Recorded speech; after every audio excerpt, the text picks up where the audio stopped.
I guess just about everybody is acquainted with the Ten Commandments.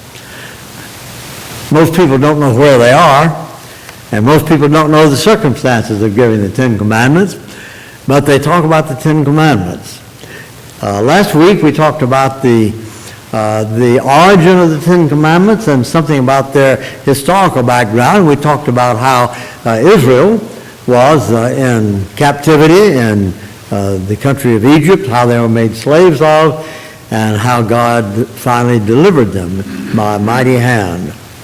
We talked also about not having any other gods before me, as God said. The commandment also against creating images and bowing down to images. Tonight we're going to talk about the commandment against taking God's name in vain, commandment about the Sabbath, and some of the things about the human relationships, man to man, woman to woman, relationships between people. The first three commandments, the first four commandments of the Ten Commandments deal with the God-man relationship.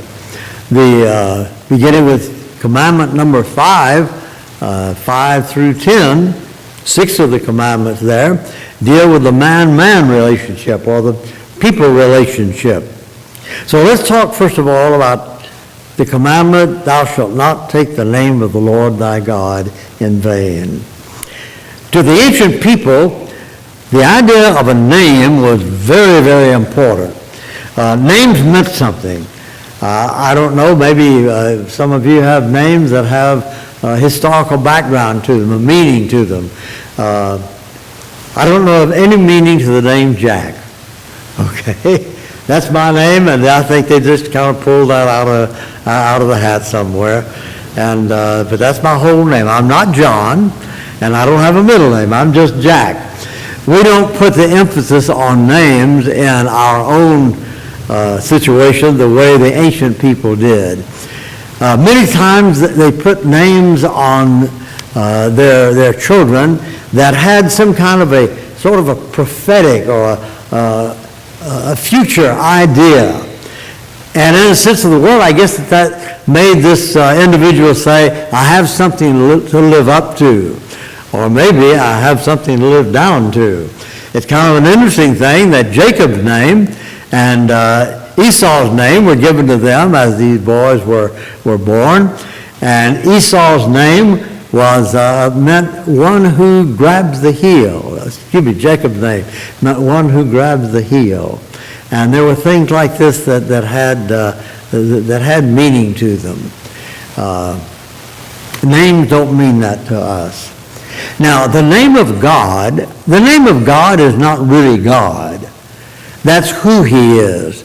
The name of God is really, in the Old Testament, he was referred to as Yahweh. Or if you have the American Standard Version, you read it, it's Jehovah. The translators of most of the English versions, when they come to this word Yahweh in the Hebrew, they translate it as Lord. But you'll notice in the translation, not always, but usually in the translation, it's small uppercase letters. Small letters that really are capitals, all of them. And they do that in order to indicate that isn't the word Elohim, which is God. Instead, that's the word Lord, which is Yahweh. That's the word that it really is the name of God. That name was considered by the Jewish people, and still is considered by the Jewish people, so sacred that they don't pronounce it. They will talk about the Lord, but they will not say the word Yahweh. The reason is that they feel that this word or this name is so holy, we will not profane it by speaking it out of human lips. In the writing or in the copying of the Old Testament Hebrew manuscripts, a scribe, when he got ready to write the name of God, a scribe would never use a pen that had just been dipped in his ink. He would always write something else with it on something, or scribble whatever it might have been. But he would never write the name of God, Yahweh. He would never write that with a pen freshly dipped in ink. Now, what is the importance of that? I'm not sure that that's really important for us, except this. The Jewish people, the Hebrew people, had great reverence for the name of God. So, this relates directly to this commandment, do not take the name of the Lord your God in vain.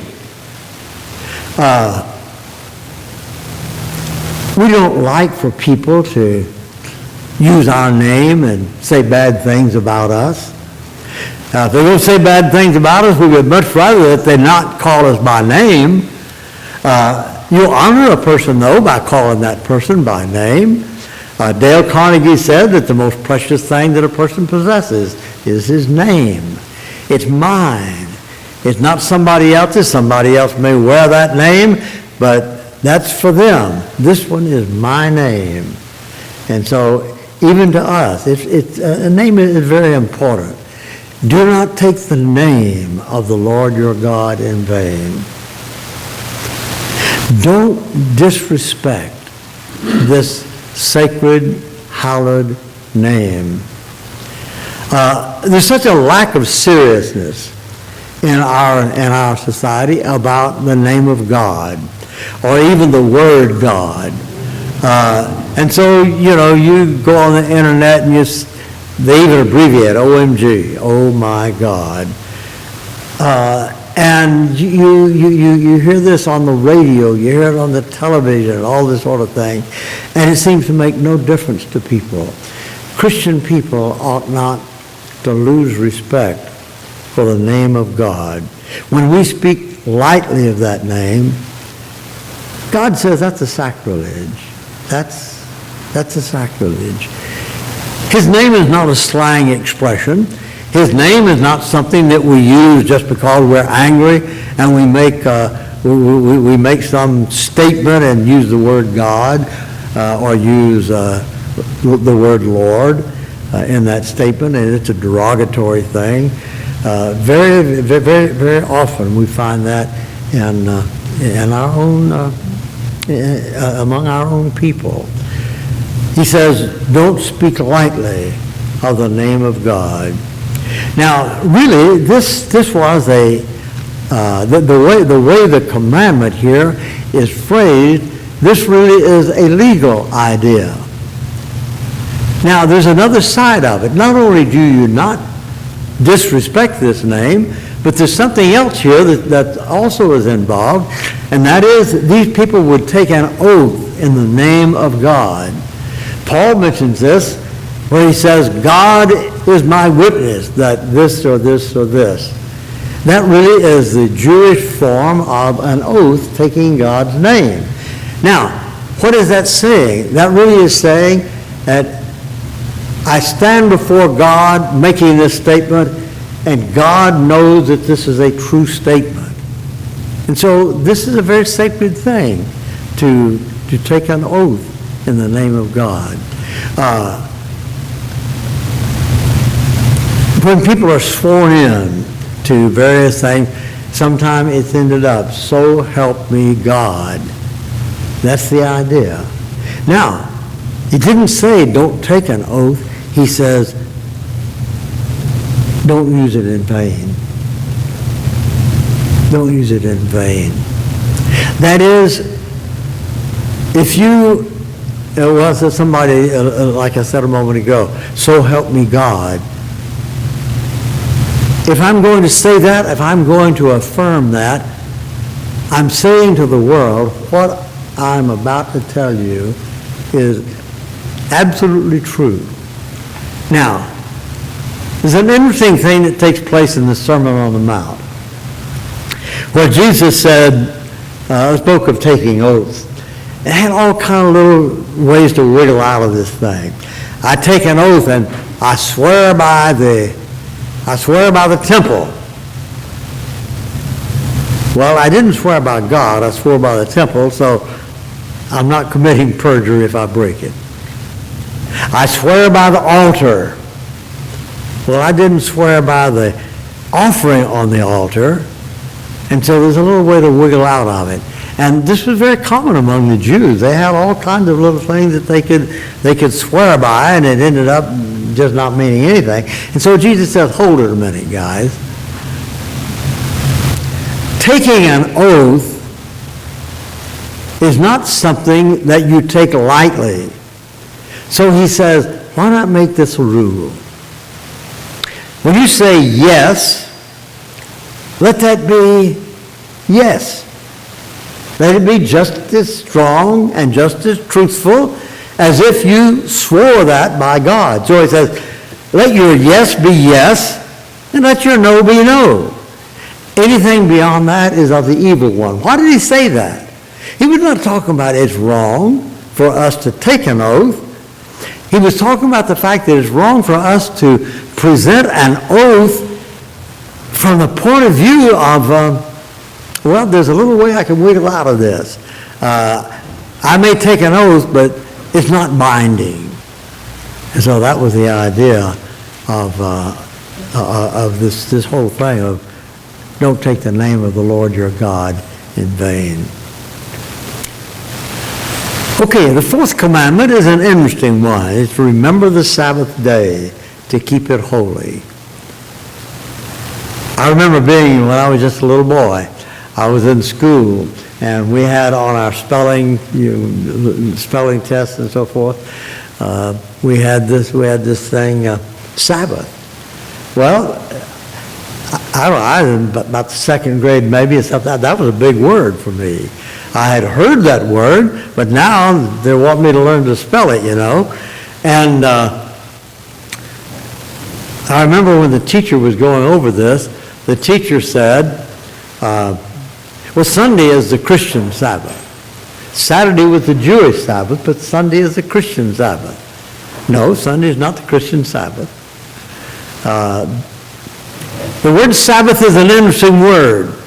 It's a word really that in both the the Greek and also in the Hebrew, this word literally means the end of things, the end of something. It came to refer particularly to the week, and so the end of the week was Saturday. And so this word came to mean, this word Sabbath came to mean the end of the week. Now, it was a very flexible thing because it also came to mean the word 7. 7 days in a week. That's the end of it. And then because it was related to the Jewish observance of the seventh day of the week, it came to just symbolize the idea of rest. And so there's all kinds of ways that this word has grown. Well, it was a day of rest. They were not allowed to do any work on the Sabbath. For the Jewish people, this came down to, well, we better define work. What is work? Well, work to one person is recreation to another. And recreation to one person is work to another. My favorite along this line is cab drivers. I remember when I was growing up, on Sunday afternoon, the family would get in our car and we just kind of drive around, make a little trip around around town and maybe out in the country. And the family was together and all this sort of thing. And then we'd usually end up about 4 o'clock in the afternoon. We'd usually end up at well, there were drugstores then, and they sold ice cream, so we'd go in and get some ice cream, you know. Well, that's what we did on Sunday afternoon. We drove around. Cab drivers don't want to do that on Sunday afternoon. Why? Well, I drive that cab all day long, and that's my work.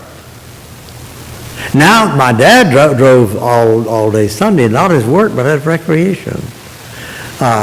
I've thought about this so many times. So the Jewish people felt like they had to make up some kind of a definition of work. What is work anyway?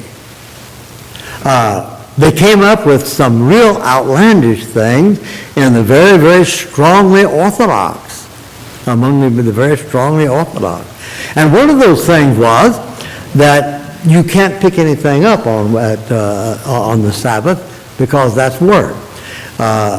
when I was doing some work for Korea and writing some things on the sacrificial system, I had to go back and find out what did the Jewish people today and what did the Jewish people in ancient days, what did they consider about this thing of work. And they had 39 sections or categories of definitions of work. And each of those 39 has a whole group of things that about what work is. This one didn't make any sense to me at all. But if you have a ball, if you throw the ball up and don't catch it, that's not work. If you throw the ball up and catch it with the same hand, then that is work. If you throw it up and catch it with the other hand, that's not work. And they had all kinds of things like this. I've got a pen here. Well, if this pen is laying down here, when the Sabbath comes, which is 6 o'clock on the Friday afternoon, I can't touch that pen. I cannot pick that pen up because that is a writing instrument. That's what people work with. The most amusing thing, I guess maybe I shouldn't use the word amusing, but one of the most interesting things along this line to me was that when you're eating, you got a plate of beans here, and you notice that there's a bean there that's bad. It's burnt or it's rotten or whatever. You're not going to eat it. You can't push it off to the side. That's work. You can eat all around it and leave it there, but you can't move it. Now, you say, isn't that extreme? Yes, it is extreme. It's, but I got this right off of the website of one of America's largest and most influential strictly Orthodox Jewish sources. And so there are all kinds of things like this. So the Jewish people got mixed up with the strict observance of the thing and forgot about the real reason for it. If we're not careful, we'll end up doing the same thing. Basically, God gave the Sabbath to us, to the Jewish people, for their own good. And he expressed it like this. He said, the Sabbath was made for man, not man for the Sabbath. In other words, God, in his wisdom, said, work 6 days and rest one day. What should I do on the day that I rest? Worship, praise, this sort of thing. Are there the same restrictions on us as they had on them where, you cannot work on the Sabbath? No, the Bible doesn't say anything like that about the first day of the week, the Lord's Day. But it is an interesting thing to take a look at this whole thing of the observance of the Sabbath day. Now, also, sometimes people think that the Sabbath observance started all the way back at the time of creation, because in the story of creation it says God rested on the seventh day. And then in the 20th chapter of the book of Exodus, when he gave the 10 Commandments, he said, remember the Sabbath day to keep it holy. 6 days shall you labor and do all your work, but the seventh day is the Sabbath to the Lord. And through the book of the Pentateuch, through Exodus, Leviticus, and Numbers, and then Deuteronomy, the idea is that this really reflects something about God resting on the seventh day in creation. However, it was not commanded to be observed by man until the 16th chapter of Exodus. In Exodus chapter 16, the Jewish people, the Hebrews, had been released from Egyptian bondage and all of this. And so, not released, they escaped. But they received the manna, you remember. And so Moses said, go out and gather the manna every morning. You're to gather a certain amount for every member of your household. Eat it all. Don't leave any left over till the next day. Well, if they left something left over until the next day, it's spoiled. And then when it came Friday, he says, okay, we got a different thing here now. Tomorrow is the Sabbath. So gather twice as much on Friday as you would have on any other day. Surely enough, they did that. It didn't spoil. But, of course, there are some people who didn't pay any attention to Moses, just kind of like there are people today that don't pay much attention to Christ, I guess. And so on Saturday, on the Sabbath, they went out there to gather manna, and there wasn't any. And Moses really got on to them about that. And when the Sabbath was violated, then Moses had to go to God and find out, what is the penalty for this violation? Because, you see, they didn't have the Sabbath. The Sabbath came into existence for the Israelites at the time of the Exodus. Okay, at this point, this is the fourth commandment. At this point, things change. Like I said, the first four commandments deal with the God-man relationship. No graven images. Don't have any other gods before me. Don't take the name of the Lord in vain, and the observance of the Sabbath. Now, when it comes to the next commandment, commandments 5, 6, 7, 8, 9, and 10, all of those deal with human relationships, man to man, parents to child, and this sort of thing. The first thing in this section is, children, obey your parents in the Lord, for this is right. Honor your father and mother. These two things go together there in the 6th chapter of Ephesians in the New Testament. There was a great deal of emphasis in the Old Testament on the sanctity of the family. Divorce was something that was allowed under Moses because of the stubbornness of the people.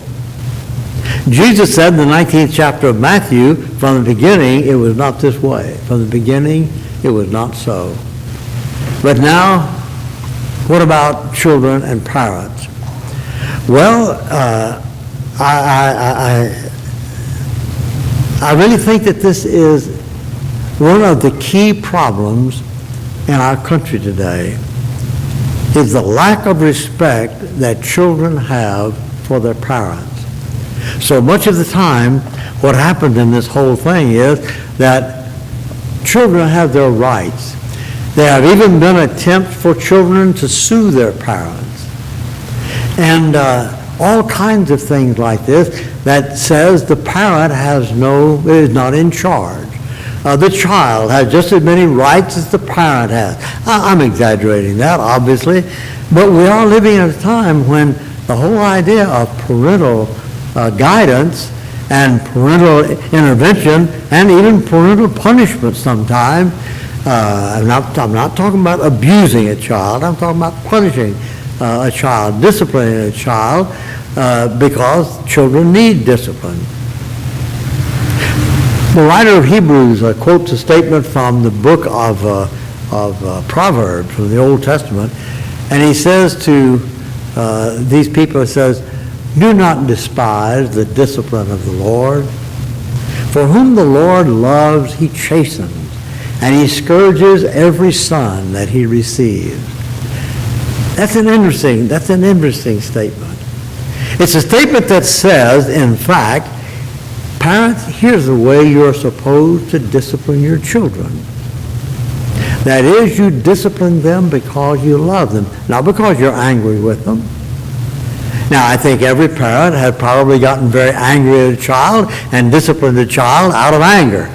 I will speak for myself on that. I can't speak for anybody else, but in my own observation, I have seen that, and you've seen it, all the rest of us have seen it, hopefully in the other person, not in ourselves.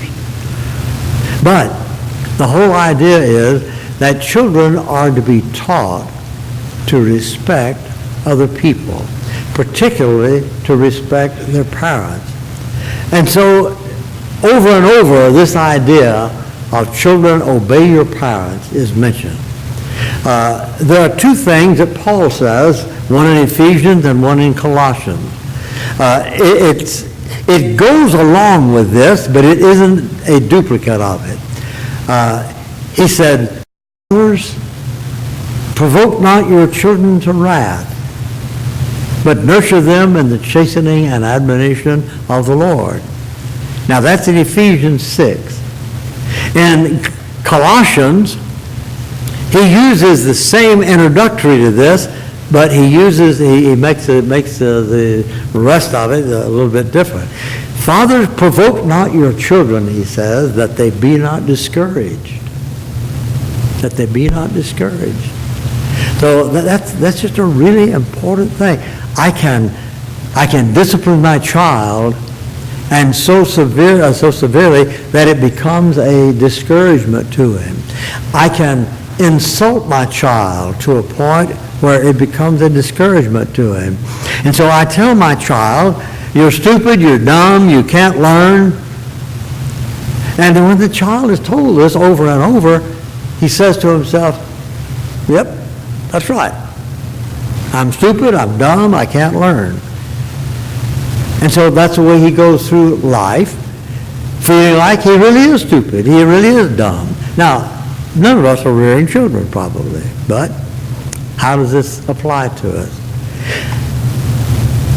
I think the principles here, not just in reference to children and parents, but the principles here are very, very important, because what the Bible is saying to us here is that other human being is created in the image of God.